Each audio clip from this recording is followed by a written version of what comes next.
हे पिंक कलरचं detox water मला खूप दिवसांपासून बनवायचं होतं, पण माझ्याकडे साहित्य नव्हतं. काचेची बॉटल नव्हती, म्हणून हे बनवायला थोडा उशीरच केला. आणि ती काचेची बॉटल काय मला मिळाली नाही आणि ती विकत घ्यायची इच्छा नव्हतीच माझी. माझ्या घरी जी छोटी बॉटल होती त्याच्यामध्येच मी बनवलं आणि गरजेचं नाही आहे की तुम्ही विकत घ्या ती बॉटल काचेची आणि मग डिटॉक्स वॉटर बनवा. आपल्याला हे डिटॉक्स वॉटर जास्त महत्त्वाचं आहे, कारण ते आपल्या हेल्थसाठी चांगलं आहे. आपले स्किन ग्लोविंग करण्यासाठी पण खूप मदत करतं. तर तुम्हीसुद्धा काचेची बॉटल विकत घेण्याच्या भानगडीत अजिबात पडू नका. जे घरी आहे त्यामध्येच तुम्ही हे करू शकता. माझ्याकडे जी छोटी बॉटल होती त्यामध्येच मी केलं. तर प्लीज तुम्ही ह्याच्यावरती काही जज करू नका.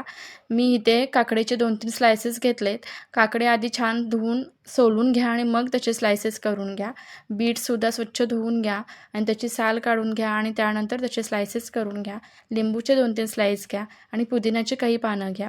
माझ्याकडे पुदिना नव्हता. मी जेव्हा जावेकडे गेले होते तेव्हाच येताना घेऊन आले आणि मलासुद्धा ह्याचं रोप लावायचं आहे, कारण खरंच आपल्या हेल्थसाठी चांगला आहे पुदिना. जेव्हा कधी आपल्याला लागतं तेव्हा आपण खरंच मार्केटमधून आणण्यापेक्षा आपल्या घरच्या घरी लगेच काढू शकतो. तर मग मी काचेच्या बॉटलमध्ये थोडंसं पाणी घेतलं आहे. त्या पाण्यामध्ये मी लिंबूचे स्लायसेस, काकडीचे स्लायसेस, बीटचे स्लायसेस असे टाकून घेतले आणि त्यानंतर पुदिन्याची पानं टाकून घेतले आणि मी जे सब्जाचं बी भिजत ठेवलं होतं तर ते 2-3 चमचे त्याच्यामध्ये ॲड केलं आणि छान असं मिक्स करून घेतलं.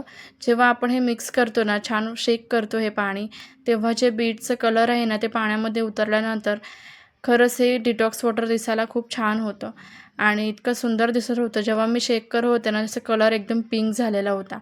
सावीला पण असं वाटत होतं, की मी काहीतरी ज्यूस केलं आहे. त्याच्यामुळे तीसुद्धा माझ्याकडं पिण्यासाठी आलेली होती, की "मम्मी मलासुद्धा पियाला दे ज्यूस." मग मी काही तिला जास्त समजवत बसले नाही, कारण ती पण खूप लहान होती. मग तिला एका कपमध्ये मी ते पाणी पिण्यासाठी दिलं आणि तीसुद्धा खूप आवडीने पित होती आणि मीसुद्धा ते पाणी पिले आणि असा होता आजचा व्लॉग. भेटू उद्याच्या व्लॉग